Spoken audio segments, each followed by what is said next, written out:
தமிழ்நாடு போராடும், தமிழ்நாடு வெல்லும். பேரலை நேயர்களுக்கு வணக்கம். இன்றைய நேர்காணலில் பத்திரிகையாளர் திரு மதன் அறிவழகன் அவர்கள் இருந்திருக்கிறார். அவரோடு பேசலாம். வணக்கம் சார்.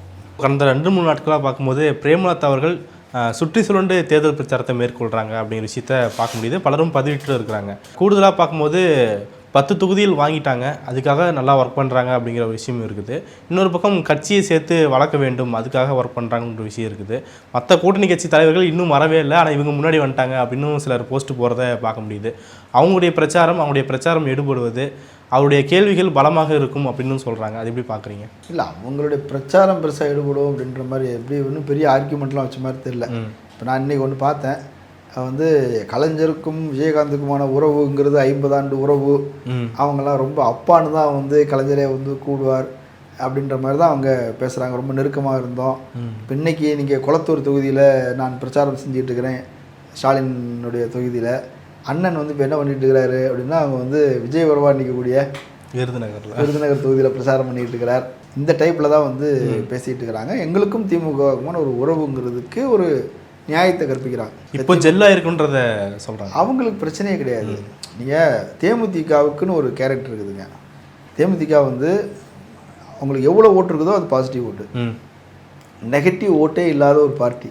ஓகே, நீங்கள் பாமக உள்ளே கொண்டு வந்தீங்க அப்படின்னா தலித்துகள் வெளியே போயிடுவாங்க, அல்லது நான் வன்னியர் வெளியே போயிடுவாங்க. ஏன்னா வன்னியருங்கிற ஒரு அசூயைங்கிறது ஒரு பிறருக்கும் இருக்கும். கவுண்டரோ அல்லது வந்து நாயுடுவோ அல்லது வந்து ரெட்டியாரோ அல்லது வந்து பட்டியல் சாதியை சேர்ந்தவர்கள் பிறர் எல்லாருக்குமே வந்து ஒரு பாமக மேலே ஒரு அதிருப்தி இருக்கும். அதனால் பிறர் வெளியே போயிடுவாங்க. விசிகே உள்ளே வந்துச்சு அப்படின்னாலும் அப்படி ஒன்று இருக்குது. விசிகேங்கிறதுனால வேண்டாம் அப்படின்னு பிற சம்பவங்கள் கொஞ்சம் வெளியே போகும். பாமக மொத்தமாக அப்படி வெளியே போயிடும். வன்னியர்கள் அப்படின்னு ஒரு கேட்டகரி வெளியே போயிடும். இவங்களுக்கு அப்படி வந்து நெகட்டிவ் ஓட்டே கிடையாது. ஏன்னா அவங்களுக்கு கேஸ்ட்டு ஸ்ட்ராங் ஹோல்டு இல்லைன்னா பார்ட்டிக்குள்ளே கேஸ்ட்டுங்கிறது ரொம்ப ஸ்ட்ராங்காக தான் இருக்குது. ஓட்டர்ஸ்லேயும் அவங்களுக்கு வந்து கேஸ்ட்டுங்கிறது ரொம்ப ஸ்ட்ராங்காக தான் இருக்குது. அவங்க வேட்பாளர்கள்லேயே 10 பேரில் 6 பேர் நாயுடு சமூகத்தை சேர்ந்தவங்க தான் போட்டுக்கிறாங்கங்கிறதுலேருந்து நீங்கள் புரிஞ்சுக்கலாம் அவங்களுடைய ஓட்டு பேஸ் எதுவாக இருக்குது அப்படின்றது அவங்களுக்கு தெரியும். பிறரும் போடுவாங்க, ஆனால் பிறர் நிறையா போட்டாங்க, பிற சமூகங்கள் இதெல்லாம் போட்டாங்க. இப்போ அதெல்லாம் கலைஞ்சி சிதறிடுச்சு. இப்போ எது தங்கி இருக்குதுங்கிறது அவங்களுக்கு தெரியும். இதுக்கு மேலே பிறரும் வேணும் அப்படின்றது தான் அவங்களுக்கு கூட்டணி. அதனால் அவங்கள பொறுத்த வரைக்கும் ஒரு நெகட்டிவ் ஓட்டு இல்லாத ஆட்கள். அவங்களுக்கு கொள்கையும் கிடையாது. நீங்கள் கம்யூனிஸ்ட் கொள்கைன்னா எனக்கு கம்யூனிசம் பிடிக்காதுன்னு சொல்கிறதுக்கு ஒன்று வேணும்ல. ஏன்னா எனக்கு திராவிடம் பிடிக்காதுன்னு ஒன்று சொல்லுவான், ஒருத்தன் எனக்கு இந்துத்துவம் பிடிக்காதுன்னு சொல்லுவான். தேமுதிகவில் அதனால தான் அவங்க கொள்கையை வச்சுக்கல. ஆனால் அதே சமயத்தில் பிஜேபி கூட தொடர்ந்து பல வருடங்களாக அவங்க ட்ராவல் பண்ணியிருக்காங்க. அதிமுக பிஜேபி தான் அவங்களுக்கு கொள்கை கிடையாதுன்ற. அங்கே போனாலும் அவங்க பிஜேபி ஆக மாட்டாங்க, இங்கே இருந்தாலும் திராவிடம் ஆக மாட்டாங்க. ஆனால் பிஜேபி சப்போர்ட் பண்ணியிருக்காங்கல்ல, அது ஒரு பிரச்சனை தான் சொல்கிறேன். அவங்க எங்கே போனாலும் அவங்க தான். விஜயகாந்த் ரசிகர், விஜயகாந்த் மாதிரி முடி வச்சுக்கிறது, விஜயகாந்த் மாதிரி இப்படி கெத்தாக பேசுகிறது, இதை தாண்டி அவங்களுக்கு வேறு எதுவும் கிடையாது. விஜயகாந்த் படத்தை பழைய மாதிரி போட்டு பார்த்துக்கிறது, இப்படி பொட்டு வச்ச தங்க கூடம் பாட்டை போட்டுக்கிறது, அப்படியே அந்த கலர் டோனை வச்சுக்கிறதுங்கிறத தாண்டி அவங்களுக்கு பெருசாக அரசியலும் கிடையாது, ஒன்றும் கிடையாது. விஜயகாந்த் காலத்தில் அவர் கொள்கையும் பேசுகிறதில்ல, அரசியலும் பேசுகிறதில்ல. நான் நல்லவன், நான் நல்லது செய்வேன், ஊழலை ஒழிச்சு கட்டுவேன், இதை அவர் சொல்லும்போது மக்கள் நம்பினாங்க. என்ன காரணம்? அவருடைய படங்கள் அதை தொடர்ந்து பேசிகிட்டே வந்தது. ஸோ அது நிஜமாக அவர் அப்படி இருக்கிறாரு அப்படின்னு அவர் ஆதரித்தாங்க. இவ்வளோதான், அதை தாண்டி வேற ஒன்றும் இல்லை. அதனால தான் விஜயகாந்தால் இயல்பாக வந்து எல்லாரோடையும் போக முடிஞ்சுது. நீங்கள் திமுக கூட இப்போ தான் ஃபஸ்ட் டைம் வந்திருக்கிறாங்கன்றது உங்களுக்கு தெரியும். ஆனால் ஏற்கனவே வருவதற்கான வேலை நடந்தது இருக்குல்ல. 2011 2021 நடந்துச்சு. ஓகே, சீட்டு படியில். 2019 நடந்துச்சு, சீட்டு படியில். 2016 நடந்துச்சு. ஓகே, அப்போவும் மானியமாக போனாங்க. ஆமாம், அதை வந்து மக்கள் நல கூட்டணி தூக்கிட்டு போயிட்டாங்க. இங்கே வர வேண்டியது சரி நைட்டு அவர் கலைஞர் சொல்கிறார், பல நழுவி பாலில் வளம் போகுது அப்படின்னு சொன்னார். ஏன்னா காலையில் தான் வந்து வர வேண்டியது. அதுக்கு முன்னாடி மக்கள் நல கூட்டணி உள்ளே போயிட்டாங்க. வைகோ திருமாவெல்லாம் போய் பேசி கன்வின்ஸ் பண்ணி நீங்கள் அங்கே போனீங்கன்னா துணை முதல்வர், இங்கே நீங்கள் முதல்வர் அப்படின்னாங்க. அப்புறம் ஜெயிக்கணுமே அப்படின்னா பாருங்கள், உங்களுக்கு 11% இருக்குதா, இப்போ வந்து அது கூடி 15% வந்திருக்கும். நீங்கள் துணை முதலமைச்சர் வேறு இருந்துருக்கிறீங்க, மதிமுகவுக்கு ஒரு 6%, விசிகேவுக்கு ஒரு 4%, அப்படி இப்படிலாம் கணக்கெல்லாம் போட்டு பாருங்கள் 35 வந்துச்சு, நீங்கள் முதலமைச்சர்ன்ட்டாங்க. அதை அவர் நம்பிட்டார். அந்த நேரத்தில் 50 தொகுதி துணை முதல்வருங்கிறது டீல். ஓகே. திமுகவோட பேசியிருந்தது. ஆக்சுவலாக அது நடக்காமல் போனது நல்லதுன்னு நினைக்கிறேன் நான். எப்படி சொல்கிறீங்க? ஒரு கொள்கை இல்லாத ஒரு கட்சிக்கு இவ்வளோ பெரிய அங்கீகாரம் முக்கியத்துவங்கிறது வந்திருக்கக்கூடாது. அது எந்த விஜய்க்கு ஏன் வரக்கூடாது நம்ம சொல்கிறோமோ அதே காரணம் தான். மற்றபடி அவங்க கெட்டவங்க மோசம் அப்படிலாம் இல்லை. ஒரு கொள்கை இல்லாத எந்த ஒரு கட்சியும் இவ்வளோ பெருசாக பூமாய் வளர்றது அப்படின்றது ஆபத்தானது. ஏதோ அன்றைக்கி உள்ள சூழலில் மக்கள் நல கூட்டணின்னு ஒன்று வந்து அவரை தூக்கிட்டு போயிட்டாங்க. அந்த தேர்தலில் கூட மயிரிழையில் தோற்றுறது திமுக. 89 சீட்டு ஜெயித்தாங்க. அதில் 1% குறைவான வாக்குகள் தான் வந்து அதிமுக வெற்றி பெற்றது. இத்தனைக்கும் அதிமுக வந்து அன்றைக்கி வந்து மக்கள் நல திட்டங்களில் ஃபேன் கொடுத்ததாக இருக்கட்டும், கிரைண்டர் மிக்சி அது இதுன்னு கொடுத்து ரொம்ப ஏகபோகமாக இருக்குது. 2014 தேர்தலில் 37 சீட்டு தனித்து நின்று பெற்றது. ஸோ ரொம்ப பலமாக இருந்தது அதிமுக. அப்படி இருந்தும் திமுக வந்து 1% தான் தோற்றுருக்குறாங்க அப்படின்னா அவங்க இத்தனைக்கும் திமுக ஏகப்பட்ட கெட்ட பேர் இருந்தது. அப்போ அதெல்லாம் தாண்டி வந்தாங்க. அந்த நேரத்தில் விஜயகாந்த் வந்து கூட்டணி சேர்ந்துருந்தாங்கன்னா உறுதியாக சொல்லியிருக்கலாம் அதிமுக மொத்தமும் காலியாக இருக்கும். ஏன்னா இவங்களுக்கு வந்து பரவலான ஓட்டு உண்டு. டெல்டா பகுதியை தாண்டி அது மட்டும்தான் கொஞ்சம் கம்மியாக இருக்கும்னு நினைக்கிறேன். மற்றபடி நீங்கள் சவுத்து மதுரை சுற்றி இருக்கிற பகுதிகள் எல்லாமே வந்து அவங்களுக்கு ஒரு நல்ல பேஸ் உண்டு. அப்போ இருந்த ஓட் பேங்க் இப்போ இருக்கா? அது இருக்காது. ஆனால் அவங்களாம் செத்து போயிடலையே. அவங்க ஏதோ ஒரு காரணத்தினால தான் விலகியிருப்பாங்க. ரைட். என்ன இப்போ விஜயகாந்த் மேலே ஒரு ஈடுபாடு காரணமாக அல்லது ஒரு மாற்றம் வரணும் அப்படின்னு பல வகையில் வச்சு வந்திருப்பாங்க. அதில் ஒரு பாதி போனாலும் மீதி இருக்கும்ல. என்னென்னா அவங்க என்ன அது திமுக கூட போனால் ஜெயிக்கலாம், அதிமுக கூட போனால் ஜெயிக்கலாம், டிடிவி கூட போயிருக்கிற அப்படி ஒரு அது தேராது, வேண்டாம் அந்த முறை போட வேண்டாம், இப்படி போயிருக்கோம். இதுதான் காரணம். இன்னும் போன முறை அதிமுக வந்து அது ஜெயிக்காதுன்னு எல்லாருக்கும் தெரியும். இன்னொன்று பார்லிமெண்ட் எலெக்ஷனில் அவங்க ரெலவெண்ட்டே இல்லை. இவங்க ராகுலை முன்னிறுத்துறாங்க, அவங்க வந்து மோடியை முன்னிறுத்துறாங்க. இல்லை பிஜேபி மோடி, அவங்க பிஜேபிங்கிறது ஒரு நேஷனல் பார்ட்டி, காங்கிரஸுங்கிறது ஒரு நேஷனல் பார்ட்டி. நேஷனல் பார்ட்டிக்கு தான் வந்து ஒரு நாடாளுமன்ற தேர்தலில் ரோல் இருக்குது. என்ன அதிமுக அப்படி எதுவுமே இல்லை. அதில் ஒன்றுமே இல்லாமல் அவளை வாங்கினாங்கிறதே பெரிய விஷயம். அதில் தேமுதிக 3% வாங்கியிருக்குது. 23%ல் 20% ஏடிஎம்கே, 3% தேமுதிக.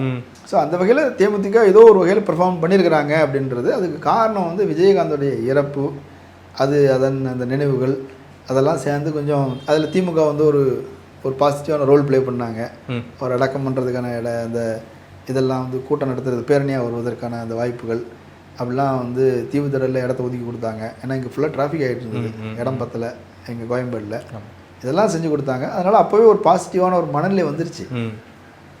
இருந்தாலும் அவங்க அதிமுக கூட போனாங்க. சீட்டு தான் என்ன அது நடக்கலை, பெருசாக ஒர்க் அவுட் ஆகலை. அப்போ அவங்க புரிஞ்சுக்கிட்டாங்க, நம்ம தோற்றுக்கிட்டே இருந்தோம்னா மக்கள்கிட்ட வந்து ஏன் ஒரு விஷயத்தை நல்லா புரிஞ்சுக்கிங்க. இந்த கட்சிகள் இருக்கிறாங்கல்ல, இவங்க தான் இந்த எலெக்ஷன் ரிசல்ட்டை முன்னாடியே தெளிவாக கணிப்பாங்க. என்ன நடக்க போகுது, யார் ஜெயிக்க போகிறா, எந்த பக்கம் போய் ஒட்டிக்கணும் அப்படின்னு. அதனால தான் ராமதாஸ் திமுக கூட்டணி வரணுன்றது அவ்வளோ மெனக்கட்டார். திமுகவில் சேர்த்துக்கல, வேண்டாம் அது ஒரு முற்போக்கு கூட்டணின்னு வந்துடுச்சு. திருமாவை வந்து நம்பிக்கைக்குரிய நபராக இருக்கிறாரு, அதிக சீட்டு பெறக்கூடியதுங்கிறது இல்லை, அளவாக இருக்குது. அவர் பேராசைப்படுவார், பண அளவிலையும் சரி சீட்டு அளவிலும் சரி பேராசைப்படுவார். பிடிவாதம் பண்ணுவாங்க, அவங்க இந்த தொகுதி தான் வேணும்னு பிடிவாதம் பண்ணுவாங்க. இன்னொன்று அது வேண்டாம், ஒரு நெகட்டிவ் ஃபோர்ஸ் வேண்டாம் அப்படின்ற மாதிரி நிராகரிச்சிட்டாங்க. இன்னொன்று ராமதாஸ் இன்னைக்கு செல்வாக்கும் கிடையாதுல்ல. பாமக ஓட்டு 3ஆக பிரியுது. ஒன்று விஜய்க்கு, இன்னொன்று அன்புமணிக்கு, இன்னொன்று ராமதாஸுக்கு அப்படின்னு பிரியுது. அதில் கணிசமாக திமுகவுக்கும் பிரியுது. இந்த மக்கள் நலத்திட்டங்கள் மூலமாக ஒரு கணிசமாக அவங்களுக்கும் ஒரு பிரிவு போகுது. அதனால் அவர் வர்றதுனால பெருசாக ஓட்டு வரப்போகுது இல்லை. அவங்களுக்காக நம்ம சீட்டை நிறையா கொடுத்து இது பண்ணிக்க வேண்டாம் அப்படின்ற மாதிரி அவரை இது பண்ணிட்டாங்க. ஆனால் அந்த வன்னியர்கள் ஓட்டு வட தமிழகத்தில் வந்து ஒரு தாக்கத்தை ஏற்படுத்தும் அப்படின்போது அதை பேலன்ஸ் பண்ணுறதுக்கு தேமுதிகவுடைய ஓட்டு ஒன்று இருக்குது. விட்டு போன தேமுதிகவுடைய ஓட்டுகள் இப்போது திமுகவுடைய அட்டாச் ஆனதுனால சீர்மூலம் சேருமா? இருக்கிறது வந்தாலே போதுன்றது அவங்க கணக்கு. ஓகே. நீங்கள் போன தேர்தலில் பார்த்தீங்க அப்படின்னா 25 தொகுதிகளில் 1000 ஓட்டுக்கு கீழே தான் வெற்றி தோல்வி நடந்திருக்கு. அப்போது இப்போ நீங்கள் யோசிச்சு பாருங்கள், தேமுதிகிட்ட இருக்கிற இந்த ஒவ்வொரு தொகுதிக்கும் 2000-3000 ஓட்டு தான் இருக்குதுன்றீங்க. இதான உண்மை. இந்த 2000-3000 ஓட்டுங்கிறது வேல்யூவா இல்லையா? கண்டிப்பாக. மயிரிழையில் தப்பி போகக்கூடிய வெற்றி வாய்ப்புகளை வந்து பறித்து மீண்டும் உள்ளே கொண்டு வருவதற்கான வாய்ப்பு இருக்குது. அது மட்டும் இல்லாமல் அவங்க சில தொகுதிகள்லாம் கணிசமாக 10,000 15,000 20,000 ஓட்டுகள் கூட சில தொகுதிகள் இருக்குது. விஜயபரவார் நின்ன தொகுதியெல்லாம் நல்லா அவங்களுக்கு செல்வாக்கு இருக்குது. அந்த போன முறை நாடாளுமன்ற தேர்தலில் 2வது இடத்துக்கு வந்தார். இந்த வாட்டியும் அதே விருதுநகர் சட்டமன்ற தொகுதியில் நிற்கிறாரு. இவங்க பிரேமலதா அவர்கள் வந்து விருதாச்சலத்தில் நிற்கிறாங்க. எப்படி பார்க்குறீங்க? பிரேமலதா ஏற்கனவே ஒரு விஜயகாந்த் நின்ன தொகுதி ஜெயிச்ச தொகுதி அப்படின்றது அந்த இதில் இருந்து நிற்கிறாங்க. வட தமிழகத்தில் வந்து அவங்களுக்கு கணிசமாக ஓட்டு உண்டு. நம்ம ஒரு கேஸ்ட் நியூட்ரல்னு பொதுவாக சொன்னாலும் கூட அவருக்கு வந்து கேஸ்ட் பேஸ் ஓட்டுங்கிறது இருக்குது. அதில் நாயுடு கம்யூனிட்டியை சேர்ந்தவங்க எல்லா தொகுதியிலும் வட தமிழகத்தில் வந்து பார்த்தீங்க அப்படின்னா எல்லா தொகுதியிலும் 10% மேலே இருக்கிறாங்க. இப்போ சென்னையில் ஒரு சர்வே எடுத்து பார்த்தீங்க அப்படின்னா 16 தொகுதிகளில் ஒரு 10 தொகுதியிலேயாவது 15%லேருந்து 20% வரைக்கும் இருக்கிறாங்க. ஓகே. சில தொகுதிகளில் 30% வரைக்கும் இருக்கிறாங்க. வெளிவாகலாம் 25% வரைக்கும் இருக்கிறாங்க. என்ன நீ அந்த பக்கம் ஆர்கே நகர் போனீங்கன்னா அங்கேயும் கணிசமாக இருக்கிறாங்க. என்ன அப்போ கொஞ்சம் குளத்தூர் போனீங்கன்னா அங்கே ஒரு 18% இருக்கிறாங்க. இப்படி எல்லா பகுதியிலும் இருக்கிறாங்க. அதில் திமுகவுக்கு ஒரு பேஸ் உண்டு, ஏடிஎம்கேக்கு ஒரு பேஸ் உண்டு, இவங்களுக்கு ஒரு பேஸ் உண்டு. அப்போ அதில் வந்து உள்ளே வரும்போது எல்லாம் வேல்யூ ஆடுதுன்னு சரி ஓகே வந்துடும் அப்படின்ற மாதிரி. இப்போ இப்படி ஒரு எல்லாம் ஒரு பக்கம் சேரும்போது ஒரு தோற்றத்தை உருவாகுது இல்லை, வெற்றி பெறக்கூடிய கூட்டணின்னு ஒன்று உருவாகுது இல்லை. அப்போ பிறருக்கும் தோணும் ஜெயிக்கிற கட்சிக்கு ஓட்டு போட்டுருவோம். இப்போவுமே ஜெயிக்கிற கட்சிக்கு ஓட்டு போடணுங்கிறது 2-3% உண்டு கண்டிப்பாக. ஸோ பெர்செப்ஷன் வார் அப்படின்றது ரொம்ப முக்கியமானது ஒவ்வொரு எலெக்ஷன்லேயும். பெர்செப்ஷன் வாரில் யார் முன்னாடி இருக்கிறாங்களோ அவங்க 90% வெற்றி பெற்றுவாங்க. அதில் இந்த முறை திமுக வந்து ரொம்ப பாசிட்டிவான ஒரு இது இருக்குது. நீங்கள் கிரவுண்டில் கீழே போனீங்க அப்படின்னா அதிமுக பிஜேபி இந்த பேஸ் உள்ளவர்கள் தான் கடுமையாக விமர்சிப்பாங்களே தவிர பொதுமக்கள்கிட்ட வந்து திமுக எதிரான மனநிலையே இல்லை. ஆனால் இந்த பர்செப்ஷனில் பொறுத்த வரைக்கும் தேமுதிகவுக்கு 10 சீட்டை கொடுத்துட்டு ரொம்ப காலமாக கூட்டணியில் இருக்கிற விசிகாவுக்கும் இடதுசாரி கட்சிகளுக்கும் ரொம்ப கம்மியாக ஒதுக்கிட்டீங்க. இல்லை அது நெகட்டிவ் பர்செப்ஷன் விசிகாவுக்கு குறைக்கல. விசிகாவுக்கு 6லேருந்து 8 தான் கொடுத்துருக்குறாங்க, அதிகரித்து தான் கொடுத்துருக்குறாங்க. அவங்க இரட்டை இலக்கத்தில் கேட்டாங்க. அதுலேருந்து தான் கம்மின்னு நம்ம பார்க்க வேண்டியிருக்குது தவிர மற்றபடி 6லேருந்து 8ங்கிறது வளர்ச்சி தான். சிபிஎம் சிபிஐ பொறுத்த வரைக்கும் போன முறை 6 கொடுத்துருந்தாங்க, 2 தான் ஜெயிச்சாங்க. 4 தொகுதிகளில் வந்து தோத்துட்டாங்க. அது எதிர்கட்சிகளுக்கு ஒரு இடமா மாறிடுது. எதிரிகள் வந்து எண்ணிக்கை அதிகமாக பெற்றுறாங்க அப்படின்னும் போது உங்களுக்கு தொகுதியை குறைக்கிறோம், வெற்றி பெறக்கூடிய தொகுதியாக அவங்களுக்கு தந்துடுறோம் அப்படின்னு கொடுத்துக்கிறாங்க. இப்போது வந்து உங்களுடைய அந்த வின்னிங் பர்சன்டேஜ் அதிகமாக இருக்கும். போன முறை 6 வாங்கி 2 அப்படின்றது 3ல் 1 இருக்குது. இந்த மாதிரி பார்த்தீங்க அப்படின்னா அது வந்து 3ல் 2 அப்படிங்கிற மாதிரி இருக்கும், அல்லது 3க்கு 3 அப்படிங்கிற மாதிரி கூட இருக்கலாம். 5 வெற்றி பெறுவதற்கு கூட வாய்ப்பு இருக்குது வேலை செஞ்சால். ஒரு சில தொகுதிகளை தவிர பெரும்பாலும் வெற்றி பெறுவதற்கு வாய்ப்பு இருக்குது. அதனால் ரொம்ப நெகட்டிவாலாம் இல்லை. அதனால தான் அவங்க எதிராக சொல்லலை. இப்போ நாங்கள் கேட்ட தொகுதியை கொடுத்தாங்கங்கிறத தாண்டி வெற்றி பெறும் தொகுதியெல்லாம் கொடுத்துருக்குறாங்க. போன நாடாளுமன்ற தேர்தலில் அவங்க வந்து கோயம்புத்தூர் தான் சிபிஎம், ஆனால் அண்ணாமலை நிற்கிறாரு அப்படின்றதுனால அங்கே பெருசாக செலவு பண்ணுவாங்க. 300 கோடி ரூபா செலவு பண்ணியிருக்கிறாருன்றாங்க. ஓகே. இப்போ அந்த மாதிரி இடத்துல வந்து நீங்கள் வந்து ஃபைட் பண்ண முடியாது. நீங்கள் வந்து வாங்க உங்களுக்கு திண்டுக்கல் கொடுக்குறோம், ஈஸியாக ஜெயிச்சுட்டு போங்க, நாங்கள் பார்த்துக்குறோம் அப்படின்னு அவங்க வந்தாங்க. இப்போ திமுக வந்ததுனால தான் அந்த ஃபைட்டு வந்து இப்போ நீங்கள் திமுக நிற்கிது அப்படின்னாலே சரி, அல்லது அதிமுக, இந்த 2க்குமான இடம் இருக்குல்ல. இப்போ நீங்கள் திமுக கூட்டணியில் உள்ள கூட்டணி கட்சிகள் அதிமுக எதிராக நிற்கும் போது பலவீனமாயிரும், அதிமுக கூட்டணி கட்சிகள் திமுக எதிராக நிற்கும் போது பலவீனமாயிரும். ஸோ இந்த கூட்டணி கட்சிகளுக்கு உரிய பலவீனம் இருக்குது. உதயசூரியன் நின்றுச்சு அப்படின்னா அதுக்கு ஒரு வேல்யூ, ரெட்டலன் நின்றுச்சுன்னா அதுக்கு ஒரு வேல்யூ. அது வின்னிங் பர்சன்டேஜ் அதிகப்படுத்தும். நீங்கள் 2011 தேர்தலில் பார்த்தீங்க அப்படின்னா காங்கிரஸுக்கு 65 தொகுதி கொடுத்தது தான் பெரிய லாஸுக்கு காரணம். அது முக்கியமான காரணம். சரியா? அதனால தான் திமுக வந்து போன முறை வந்து 25 தொகுதிகள்னு குறைச்சி கொடுத்தாங்க. அதுக்கு முன்னாடி கூட 40 சீட்டு கொடுத்தாங்க, அதுலேயும் ஒன்றும் தேரலை. அதுவும் நிறைய லாஸ் தான். 9 சீட்டை நம்ம ஜெயிச்சிருந்தாங்க. அதனால் எல்லாத்தையும் குறைச்சி இந்த ஜெயிக்கிற சீட்டாக வச்சுக்கோ அப்படின்னு 25 தொகுதின்னு போன முறை கொடுத்தாங்க. இந்த முறை அழுது அடம் பிடிச்சி 28 வாங்கியிருக்கிறாங்க. அவங்க ஜெயிக்கணுங்கிறது தான் எல்லாருடைய விருப்பம். அதுக்கு அவங்க வேலை செய்கிறாங்களா அப்படிங்கிறது ஒன்று. இப்போ எப்படி கணக்கு போட்டு பார்த்தாலும் சரி, மக்கள் கிட்டத்தட்ட ஓட்டு போடுவதற்கு யாருக்கு ஓட்டு போடணுன்றதெல்லாம் கிளியர் ஆயிடுச்சு. இன்னும் 10-20 நாள்லலாம் ஒன்றும் பெருசாக மாறிடுங்கிற மாதிரிலாம் தெரியல. இப்போ உள்ள சூழலில் இந்த கூட்டணி பர்செப்ஷன், மக்கள்கிட்ட ஏற்பட்டிருக்கிற வந்து நம்பிக்கை, வரக்கூடிய கருத்து கணிப்புகள் எல்லாத்தையும் வைத்து பார்க்கும்போது திமுக கூட்டணி தான் வெற்றி பெறும் என்பதற்கான சாத்தியம் இருக்குது. அதில் தேமுதிகவுடைய பங்கும் நிச்சயமாக இருக்கும். அதில் விருதாச்சலத்தை பொறுத்த வரைக்கும் பாமக வந்து ஆப்போசிட்டில் போட்டி போடுறாங்க. அதனுடைய ஃபேக்டர் ஏதாவது ஒர்க் ஆகும். ஏற்கனவே சொன்னது தான். அதில் ரெட்டலில் நின்றுச்சுன்னா அதோடைய வேல்யூ வேறு. பாமக நின்றுச்சுன்னா பாமகவுக்கு வந்து ஒரு நெகட்டிவ் ஓட்ஸ் இருக்குல்ல, ரைட். ஸோ அது போகும், அது டேமேஜ் தான். பட்டியல் சாதியினர் வந்து நிறைய பேர் நினச்சிக்கிட்டு இருப்பாங்க திமுக ஆதரவாக இருக்கிறாங்க அப்படின்னு. அப்படிலாம் இல்லை. விசிகேக்கு ஆதரவாக இருக்கிறாங்க அப்படியும் இல்லை. அதிமுகவுக்கு ஆதரவாக தான் பட்டியல் சாதியினர் வாக்குகள் வந்து பெரும்பாலும் இருக்கும். சென்னை சுற்றி இருக்கிற பகுதிகளில் தான் திமுகவுடைய கோட்டைன்னு சொல்லலாம். மீதி அதுக்கு வெளியே போனீங்க அப்படின்னா வட தமிழகத்தில் வந்து அதிமுக ஃபஸ்ட்டு இருக்கும், அதுக்கப்புறம் திமுக விசிகேன்னு இருக்கும். சரியா? பெரிய கட்சிகள் தான் அதிகமாக இருக்கும், விசிகே அப்படி தான் இருக்கும். சவுத்துக்கு போனீங்கன்னா அது அப்படியே அந்த மாதிரி இருக்கும். அதனால் நீங்கள் கவனத்தில் கொள்ள வேண்டியது என்ன அப்படின்னா, இப்போ பட்டியல் சாதியினர் வந்து அதிமுகவை வந்து அங்கீகரிக்கிற மாதிரி பாமக அங்கீகரிப்பாங்களான்னா அங்கீகரிக்க மாட்டாங்க. அது நெகட்டிவாக மாறும். அதான் சொல்கிறேன், அதிமுக நின்னால் அது பாசிட்டிவ். அதனால் அதெல்லாம் அவங்களுக்கு சாதகமானது தான். இப்போது தேமுதிக இந்த கூட்டணி வந்ததுலேருந்தே தெலுங்கு சமுதாயத்துடைய ஓட்டுகள் வந்து மொத்தமாக திமுகவுக்கு வந்துடும் அப்படிங்கிற விஷயம் பேசப்படுகிறது. மொத்தமாக வந்துடுங்கிறதுலாம் சும்மா. எப்போவுமே அதிமுக திமுக ரெண்டு கட்சிகளுக்குமே வந்து எல்லா சமூகங்களையும் ரெண்டு பார்ட்டியுமே வந்து எல்லா சமூகங்களும் பங்கெடுக்கக்கூடிய பார்ட்டி தான். கேஸ்ட் நியூட்ரல் லீடர்ஸ், அது அண்ணாவாக இருந்தாலும் சரி, கலைஞராக இருந்தாலும் சரி, அப்புறம் எம்ஜிஆராக இருந்தாலும் சரி, ஜெயலலிதா இருந்தாலும் சரி, அப்படி தான் இருக்குது. எடப்பாடி வந்ததுக்கு பிறகு தான் அது கவுண்டர் பார்ட்டி, கவுண்டர் சமூகத்துடைய பார்ட்டின்னும் போது அது முக்குளத்தோர் புறக்கணிப்பு அப்படிங்கிறது நடக்குது, இதர சமூகங்கள் புறக்கணிப்புங்கிறது நடக்குது, அருந்ததியர்கள் வெளியேறுவதுங்கிறது நடக்குது. அதனால் எல்லா கம்யூனிட்டியும் எல்லா பக்கமும் இருப்பாங்க. அதிமுகவோட கோச்சிட்டு போக வேண்டிய அளவுலாம் அங்கே வந்து அதிமுகவில் வந்து அப்படி ஒன்றும் நெகட்டிவான ஒரு சூழல்லாம் உருவாயிடல. முக்குளத்தோர் கோச்சிக்கிற மாதிரி நாயுடுகள் கோச்சிக்க வேண்டிய தேவையெல்லாம் இல்லை. அதனால் எல்லா பக்கமும் இருக்கும். நான் சொல்ல வர்றது என்னென்னா, அது திமுகவுக்கும் இருந்தது, அதிமுகவும் இருந்தது, மதிமுகவும் இருந்தது, தேமுதிகவும் இருந்தது. இப்போ என்னென்னா, மதிமுக உள்ளது உள்ளே வந்துருச்சு, தேமுதிக உள்ளே வந்துருச்சு, ஏற்கனவே திமுகவோட இது இருக்குது. ஸோ இது பலமாகுது. லிங்குஸ்டிக் மைனாரிட்டிஸ் ஓட்டுங்கிறது ஒரு பெரும் பகுதி திமுகவை நோக்கி நகர்ந்து விட்டதுங்கிறது தான் அந்த கேல்குலேஷன். நீங்கள் தனியாக எடுத்து பார்க்க தேவையில்ல. மதிமுக, தேமுதிக, திமுக எல்லாத்துக்கும் உண்டு. பிற சமூகங்கள் ஓட்டு எப்படியோ அதுபோல் தான் இதுவும்.